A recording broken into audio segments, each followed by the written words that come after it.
Imagine a scenario of wickedness and depravity where humans sought relations with angels and daughters became pregnant by their own father. Today we'll delve into the story of Lot, a man whose choices placed him at the center of extraordinary events. Prepare to witness the judgment and wrath of God as it culminates in the destruction of a civilization.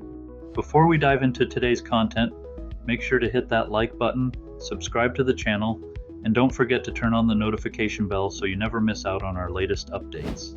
Lot's story begins in the book of Genesis, starting from chapter 11.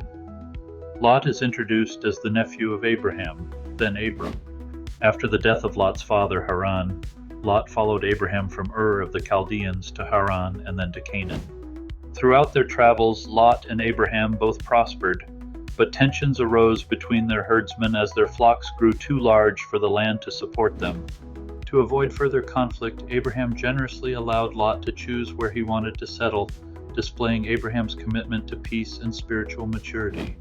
Lot, driven by material interests, chose the fertile plains of the Jordan Valley, settling near the cities of Sodom and Gomorrah.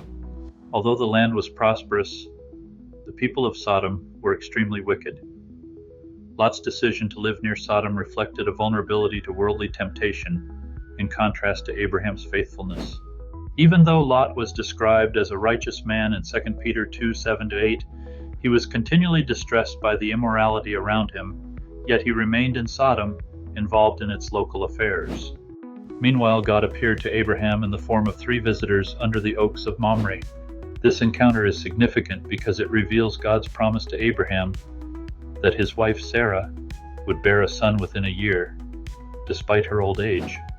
After this visit, God disclosed his intention to destroy Sodom and Gomorrah because of their great wickedness. Abraham, known for his deep relationship with God, interceded on behalf of the city.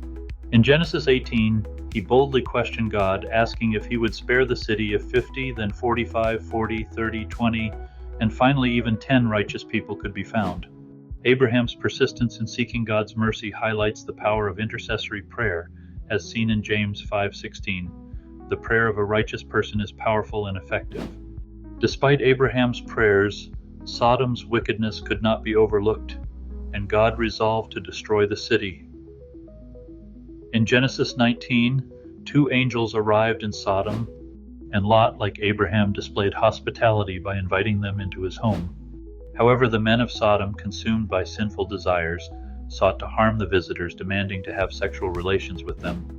This event epitomized the moral depravity of the city. In a moment of desperation, Lot offered his daughters to the mob in an attempt to protect the angels, an action that reflected the moral corruption that had affected him after living in such an environment. The angels, however, struck the men with blindness, demonstrating God's protection over his people.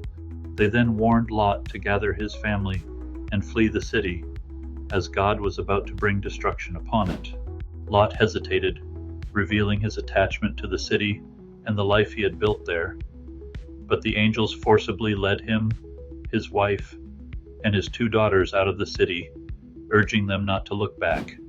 As Lot and his family fled, his wife disobeyed the command not to look back and was turned into a pillar of salt. Genesis 19:26. This dramatic consequence serves as a powerful reminder of the dangers of looking back longingly at a sinful past. Jesus even references Lot's wife in Luke 17:32 as a warning to those who are tempted to cling to the world. Then came God's judgment. The Lord rained down fire and brimstone, destroying Sodom, Gomorrah, and the surrounding cities of the plain. The devastation was complete, and only Lot and his daughters survived, thanks to God's mercy and the intercession of Abraham. Lot's story, however, takes a darker turn after their escape. Fleeing from the destruction, Lot and his daughters settled in a cave in the mountains.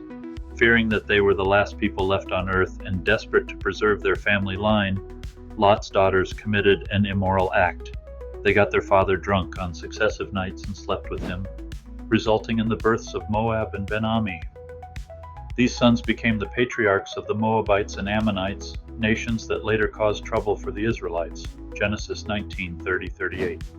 Lot's life is filled with difficult choices and the consequences of living in a corrupt environment. Though he was spared from the destruction of Sodom, Lot's decisions left scars on his family. His story serves as a sobering lesson about the dangers of compromise and the cost of making choices based on material gain rather than faith. The Bible portrays Lot as a righteous man who was deeply troubled by the wickedness around him, 2 Peter 2:7-8. But he also serves as an example of how spiritual complacency and poor choices can lead to devastating outcomes. In contrast, Abraham's story shows that a life led by faith and obedience to God's will brings blessings and protection even amid uncertainty. Lot's struggle resonates with many Christians today, as we often find ourselves in societies and environments that are at odds with biblical values.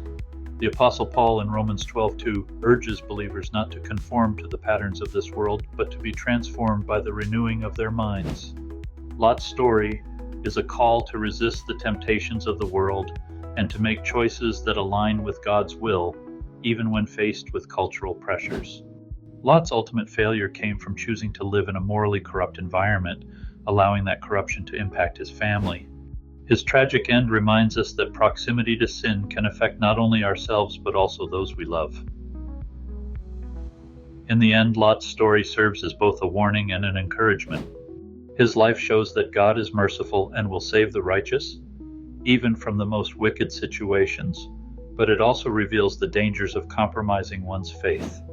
Like Lot, we are called to be in the world, but not of the world, standing firm in our faith despite the temptations and challenges around us. I hope you enjoyed today's video.